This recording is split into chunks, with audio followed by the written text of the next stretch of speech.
Today on Singles Court, they want to have a baby, but Cheryl can't make Darlene come around about the donor. It's because she doesn't like him. She hasn't given him a chance. She won't even have him over because we like to watch football together. She won't let him over at all. Darlene says no go to Danny Boy. He's a loser. And How do you say loser? Loser. And he's been down the aisle so often he's worn a path to the altar. I just had some bad luck. Well, I'm not going to be the next string in your bad luck. Now he's gearing up for another trip, but Michelle wants him to cool his heels. Marriage has been an institution for as long as I can remember, and anybody can remember. And why should I break that tradition?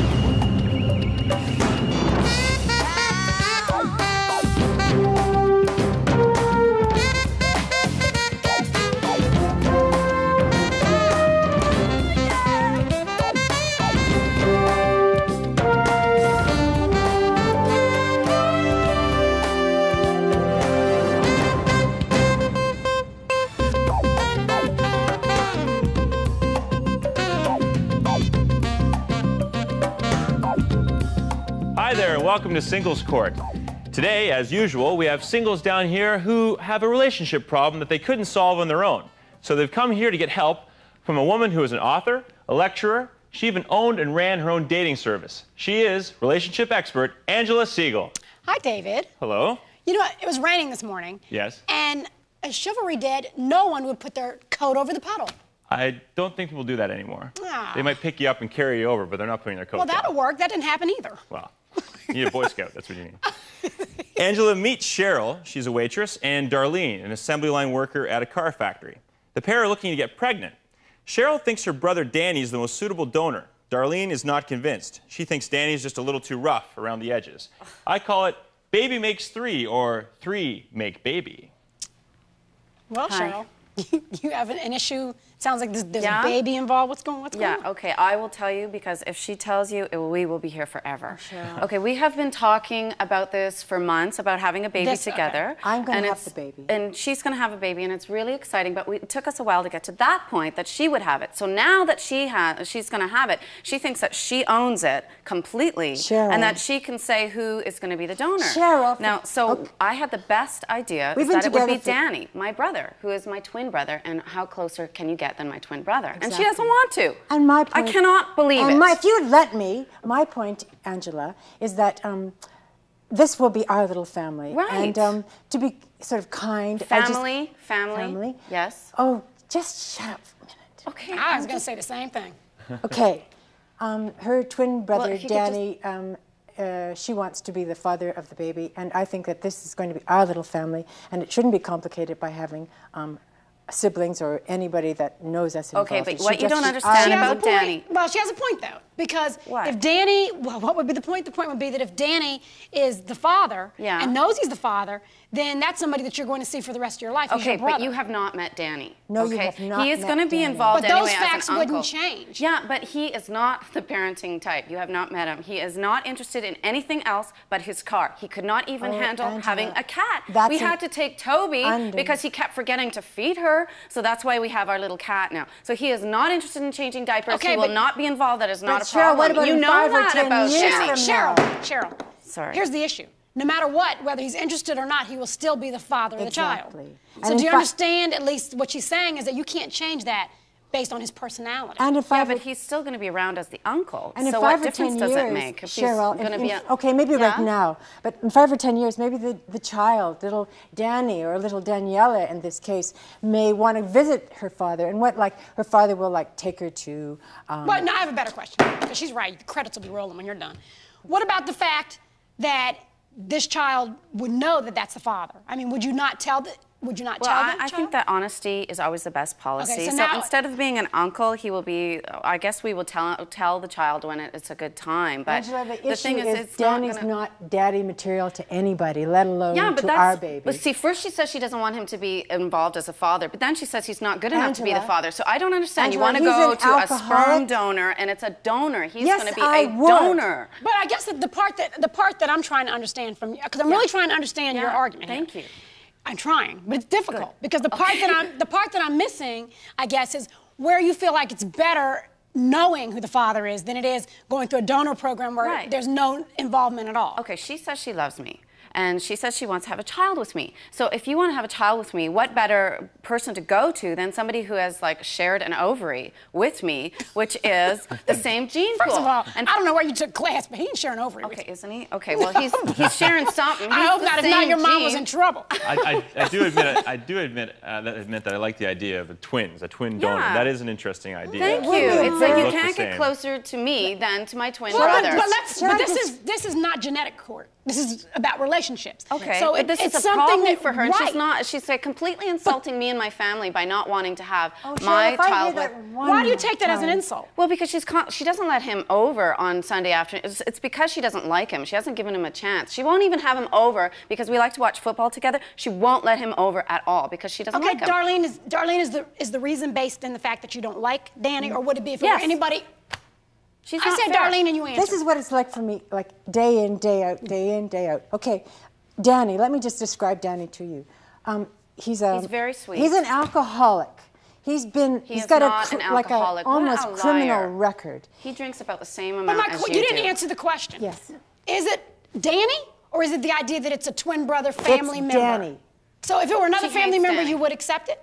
Perhaps. Yeah, okay, well, let's go to my dad then, if that's not a problem. Honest to God, if I had to choose, your dad is a fabulous man. Your mother's a fabulous man. Your sister's a fabulous man. I don't know how Danny got into this gene pool. I think he was a foundling. So it's Danny. It's not the fact like Danny. Well, now that kind of changes the dynamics here.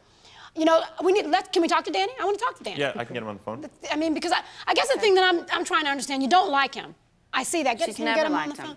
You don't like him.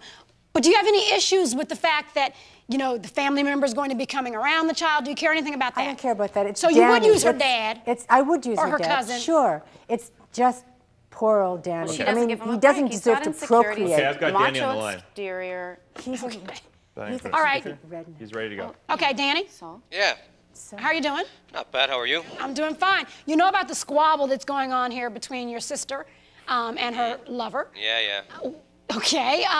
I'm trying to figure out what's your take on it. What do you think should happen? Well, you know, don't listen to Darlene. Darlene's got something to say about anything. But then again, most lesbians ever met are too opinionated. But listen, that's just my opinion, right? That means nothing. Otherwise, I would have walked right up to her and asked her if she wanted to get boinked. You know? But let me tell you something. I do no diapers. No diapers. But if the kid needs a little bit of advice, Danny will be there. So you would tell the child... Oh. He's gone. Okay, that's he has quite the manners, doesn't he? Yes, he does. The thing is, he's just a goofball. He's having her on. He's 26 years old. He lives with his mom. Yeah, she does everything for him. He doesn't have a job. He hasn't had a job in ages. She well, you know, it's not. It's my brother. Here's my question to you, because it's not even about judgmental. What do you have against using a donor? Yeah. Okay, well, first of all, I would rather have somebody that I love, like my brother, be the parent of my child, rather than someone I don't know, like a serial killer. I think at least we know Danny is not a serial killer. He's not a junkie. He's not. I'm not trying to be non-traditional here. I'm really trying to. I really am. I'm trying to not like jump out totally on one box or the other. But you're acting as if you're picking something, like you're going through a book. I'd rather have somebody this. I'd rather have somebody that. Well, it is my child. But yet you're choosing to have a child with a woman, which the only way you can do it is to have somebody else be involved. So then I want to be involved and take control of my parenting. So I want to be able to pick the person I want that is the best for my child. But he's not the best for my you child. have never given him a chance. He's my brother, for God's sake. He's my twin brother. Yeah. Hello. If you don't love him, then you obviously don't love me. You do not have a problem though with using someone from her family. I have no problem with that. It's Danny. He's a loser. And How do you say loser? Loser. A total hopeless. And you don't have a problem with it being someone else besides Danny. Well, really? He's your first choice, but not your only choice. No, he is my only choice because he's the one that really wants to do it. He's the one that's standing there who supported me. He used to protect me when I was a little kid. Everybody is like always I'll be back with my resolution. I'll be back with my resolution. Well, see, that's just forget it. But you just judge him on the outside. Big decisions are meant to be taken seriously. And a child's a big decision. Cheryl, you've chosen a non-traditional way to become a parent, so therefore someone else has to be involved, a man of some sorts. The decision is between you and Darlene. It's not between anybody else. You two are the ones that ultimately have to make that decision. And I think you know it deep in your heart that Danny is not a suitable candidate. You know, Darlene, you say that you'll accept another family member, but I think you're discounting the fact that whoever the donor is, being known always adds another dynamic. If it's a family member, you're adding a dynamic to an already difficult situation between the two of you because the family member will always be around. It's blood. You know, when life-changing decisions are made in a relationship, it's real important that you realize the result has to be mutual. You both have to agree that this is what we want to do. This is a life-changing decision. And my recommendation is that you get an anonymous donor, because with an anonymous donor, true, you don't know what you're getting. But let me just tell you as a parent, you never know what you're getting. You never know. It's not as if you make the details and everything goes according to plan. A lot of times it doesn't go according to plan. But at least this way, with an anonymous donor, you both have something new every day to look at. You both can discover what's great with the child, and it'll be something that you've done together. Because, it's not where the baby comes from that matters. It's what you two do with that child and how you grow the child and rear the child and how much you love them. That's what counts. And that's the final word.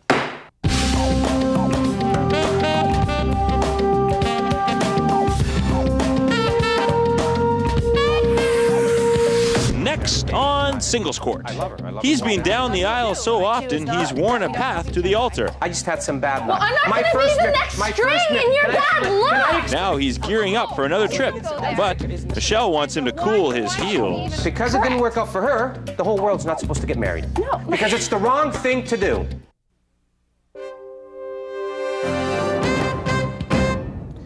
Welcome back to Singles Court. I'm David Knight. We're back with two more singles who have a serious relationship problem. And who better to help them than woman with the final word, relationship expert Angela Siegel. That's me. That is you. It's hot in here today. It's very hot in here today. Yeah, I'm wondering what the deal is. Well, it was raining and then it just got so humid, I guess. And look, and fortunately, I'm doing the ponytail thing. So we've done the weather? Yeah, we're done with the weather. Sports. Okay. Moving on. Angela, meet John, who's a plumber, and Michelle, a receptionist. John's in the marrying mood and wants to tie the knot with Michelle. Michelle says, no way, let's just live together. Does Michelle have commitment phobia? I call this the case of wedlock, roadblock, or the shack up, shut down.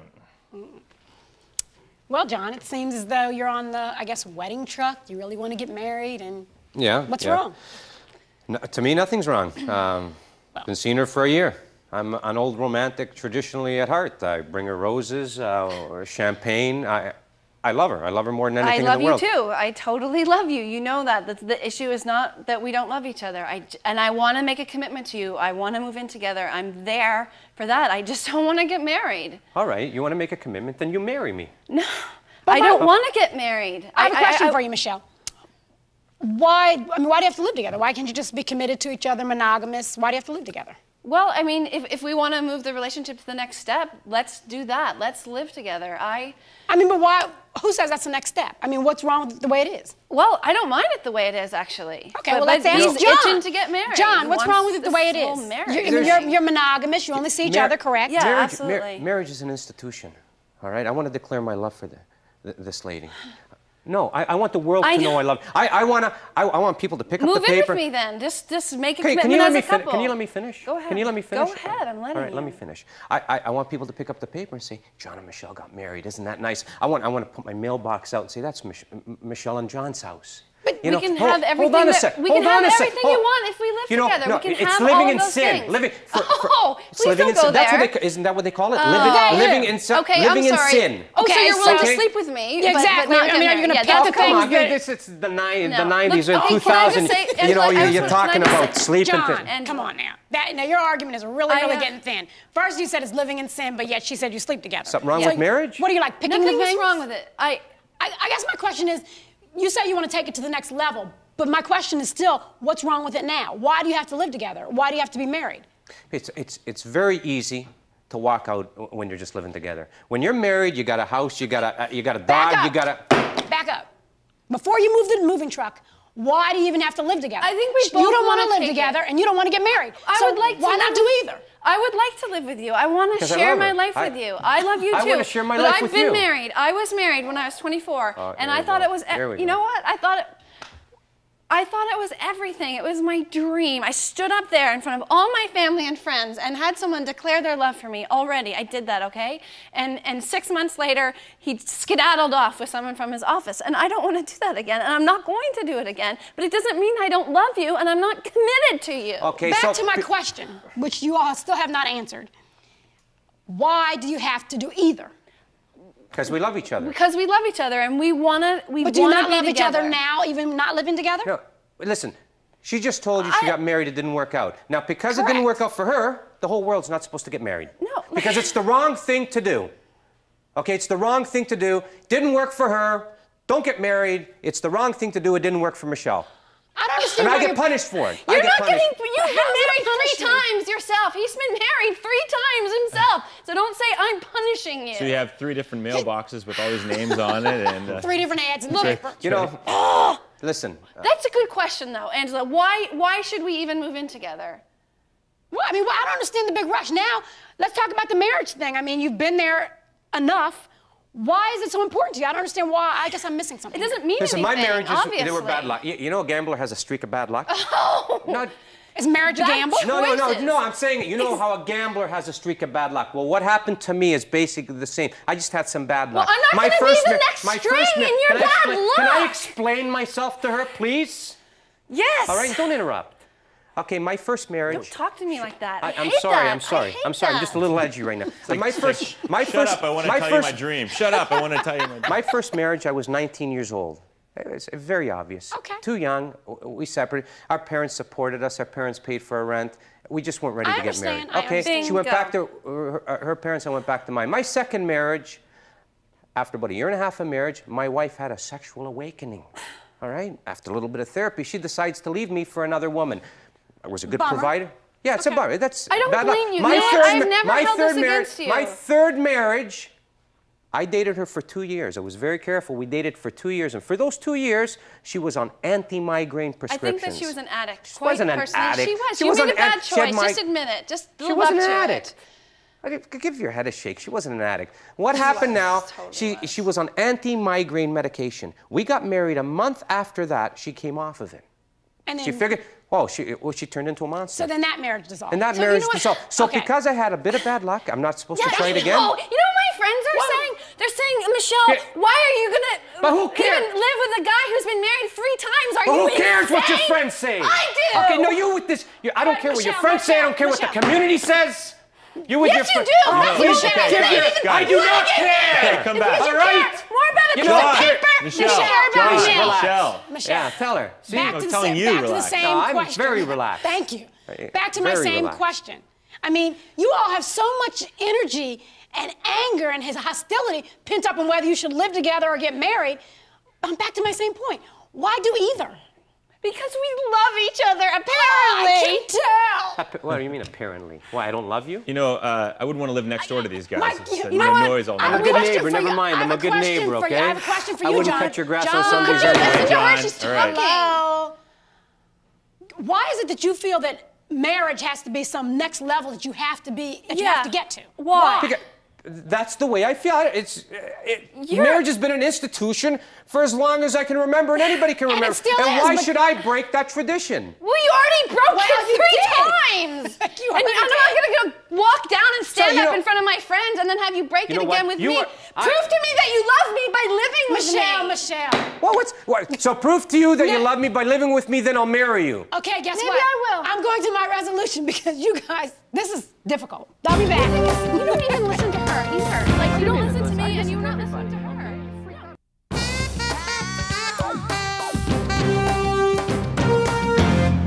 The next level, as you put it, in a relationship is a joint step. You know, for some reason, John, you feel as though marriage is the ultimate, and you feel as though that's the only way you can proclaim your love, as you put it. And usually what happens when we push marriage for the wrong reasons, it's usually the wrong choices. I know, believe me, I've been there. And as much as you try to tell yourself, well, this is different, if you're pushing it for the wrong reasons, the result is the same. You know, it's more than about being in the newspaper and having a joint address and having the same name on a mailbox. When I look at you, Michelle, I think you feel as though those were your words. We want to take it to the next level. And living together same thing. It's not necessarily the next level. What needs to happen is you need to learn how to love each other, communicate effectively because you haven't gotten there yet, and to depend on each other. Doesn't matter what your address is. You can do that without living together. You know, for a relationship to move forward, the only requirement is that you move in unison. You both are at cross purposes, and therein lies the problem. You know, what I suggest is that you both stay apart. There's no reason to live together. You need to take this time to work on each other, to work on the relationship, and work on learning to communicate effectively so that you can end up in the same spot. Because the true measure is not whether or not you walk down the aisle, get your name in the paper, or get a joint name on a mailbox. That's not what it is. The true measure is really going to be, have we made a difference in each other's lives? Have we made each other's lives better? That's the bottom line. So good luck to you both, and I hope that you can work together so that one day you can live together, hopefully as husband and wife. And that's that, the final word.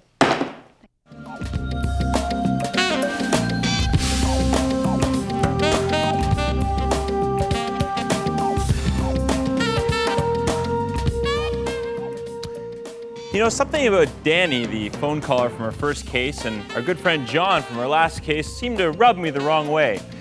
I guess it's because they're both like school in summer, no class. We'll see you next time here on Singles Court, the final word for singles.